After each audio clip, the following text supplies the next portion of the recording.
रुक्मणी बोधन बनियार की सुपुत्री हैं, जानवी कुमारी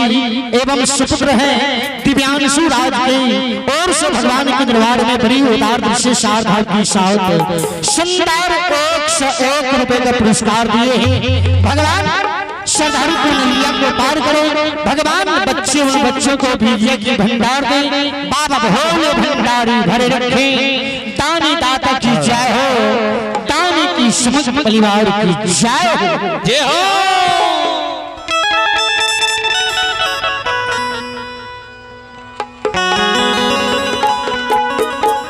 अभी अगला परिवार शिरोमणि घाट का गीत सुनिया बेनी बाबा के प्रसन्न, जो बेनी बाबा क्या आज गंगा राज घाट में गंगा बिटिया में धर्मराय बाबा सबके बांध बन के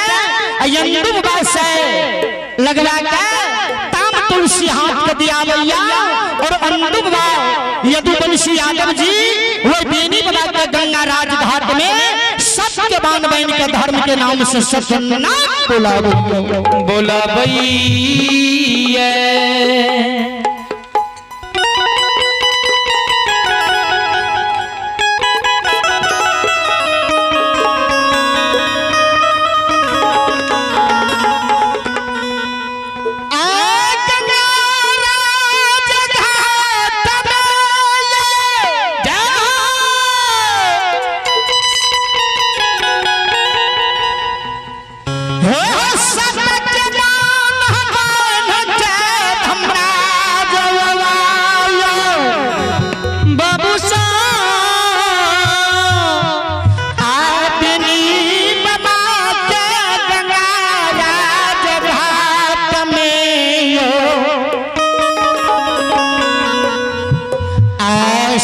नाम बुला रहलिया बाबू साहब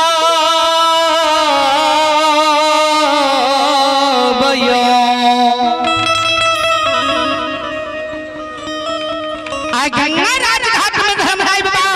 बेनी बाबा के सबके बांध बांध के सतनाम बुला रहलिया। अब बेनी बाबा गंगा राज घाट में जार बाजार कानैया घर के माँ जगत जल्ली आदि शक्ति माँ भवानी माँ मंदिर विसार कहे गंगा राज में सिमरन क्या रहल करइए।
बेनी बाबा कहे छे हो अंधु हो ई जे ताम तुलसी अच्छा तू हमरा हाथ में दै छो धर्मक बनियार बनने से कौन फायदा यो धर्म के बनियार बने से की होइयो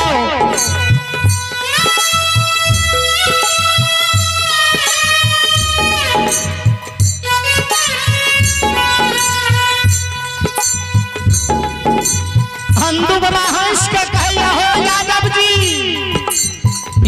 जी धर्म के बनियार बनवाता धर्मराज बाबा परम मोह क्या देता धर्म के ये मार देता कोई चीज के कमी तेरा सखुआ नगर में है हो यादव जी नहीं रह देता अंधु बाबा चाहे बेनी बाबा कल के तोरा की सब धर्मराज बाबा दिल को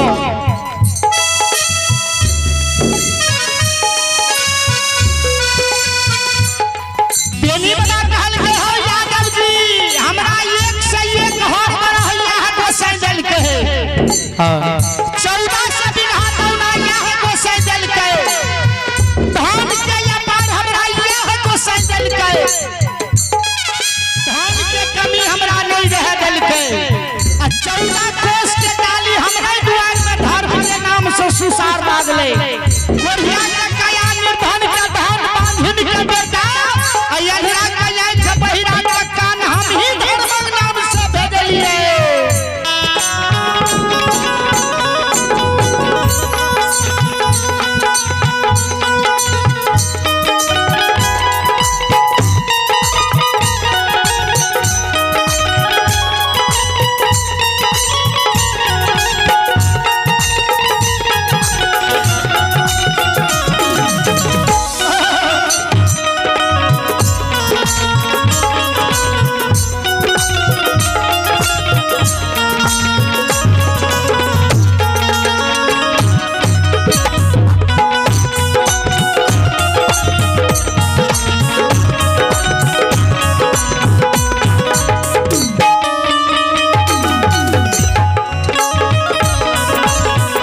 बेनी बाबा के आंख से आंसू जा रहे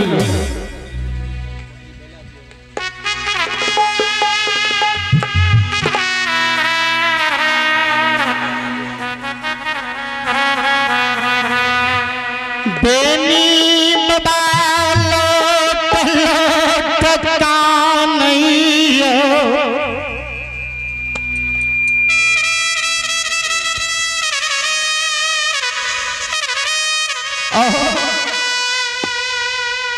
बेनी बाबा से अंदू बाबा कहिया कि हो यादव जी 1400 बीघा दौना या धर्मराज हमरा मकमा में दिल के है 101 हर बड़ा यहाँ को से हमरा मकमा में दिल के है 14 कोस के डाली या धर्मराज बाबा के नाम से हमरा दुआर में नीत दिन सुसार लागले आ कोरिया के कया निर्धन के धन बांधिन के बेटा यनहरा का आंख बहिरा का कान हम ही धर्मराज बाबा के नाम से दिलिए हो धन के हमरा परम मोह क्या दिल के धर्म के हमरा मकमा नगर में कोनो कमी ठाकुर जी नहीं रहे दिल के बेनी बाबा के आंख से आंसू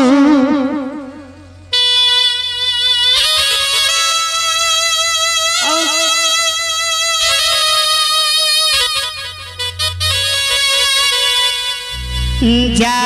रहलैया बेनी बाबा कैन कैन के यनदू से कहिया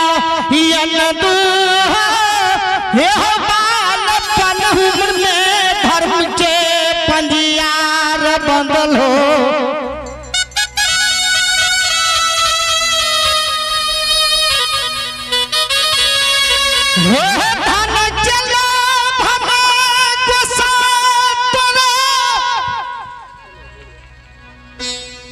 पंजियार बना ललका धन चलो भदा तू पंजियार मखुमा आमयन दू बहन गल हो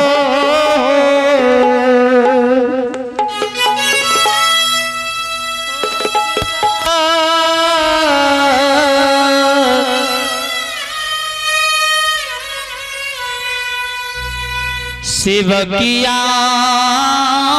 हो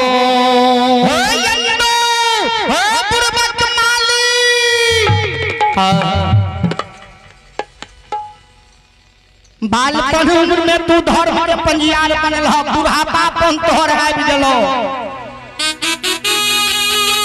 लोभी तोरा धन के लोभ रहा तोरा धन के घमंड रहा तोरा पाप तू क्या कर धन कमैला लेकिन नगर समाज मकमा में धन के अलावा तोरा कोनो चीज नहीं रहल अंधू बाबा कहल के हमरा कौन चीज धर्मराज बाबा दिल के धर्म पनियार बनने से कोई घाटा थोड़ी लाभ है गंगो में 10-10 गो पनियार 20-20 गो पंजियार भा गेलै ह अंधू बाबा जे कहल के हमरा कौन चीज कमी धर्मराज बाबा रहे दिल के धर्म पनियार बनने से कौन घाटा यो बेनी बाबा कहल के यादव जी है हो जंदू धर्म के पनियार से घाटा ही घाटा या संसार में धर्म के पनियार से बनने से कोई लाभ नहीं है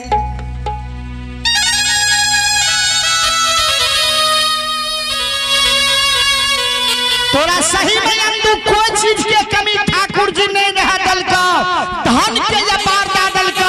1400 बीघा दौना दादल का वो दौना में 101 हर बड़ा दादल का 14 कोस के डाली नित दिन लागला कोरिया का कया निर्धन का धन बांधिन के बेटा यहरा का आंख बहिरा का कान जल हो अंदू याद कर धन के लोभ में यनदू मखुमा में धर्म के पंजियार बनल हो अंधू तू जब मर जब हो, तू जब इस संसार छोड़ के यंदू चल जब हो, हे हो यंदू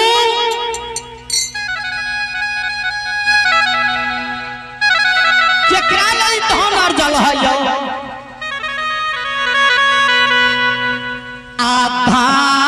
आधावन के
करियो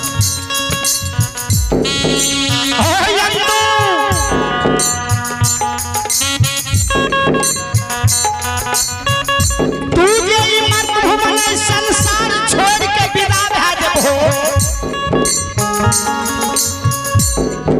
तू जे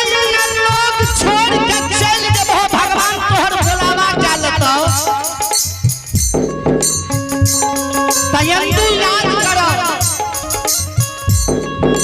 तू त धन के लोभ में धर्म के बनियार बन गेल हो सही में तोरा धर्मराज बाबा कोई चीज के कमी अंदू मकमा में नहीं रह दल को ई तू जब मार देबो तू जब स्वर्ग दास विदा भाग जेबो त याद करो अंदू कि ए धन के सिंगार तोरा धर्मराज बाबा दल कयो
अंदू बतावा कि धन के सिंगार तोरा धर्मराज बाबा दल कहियो विचार करियो बेनी बाबा जे कहलकै न धन के सिंगार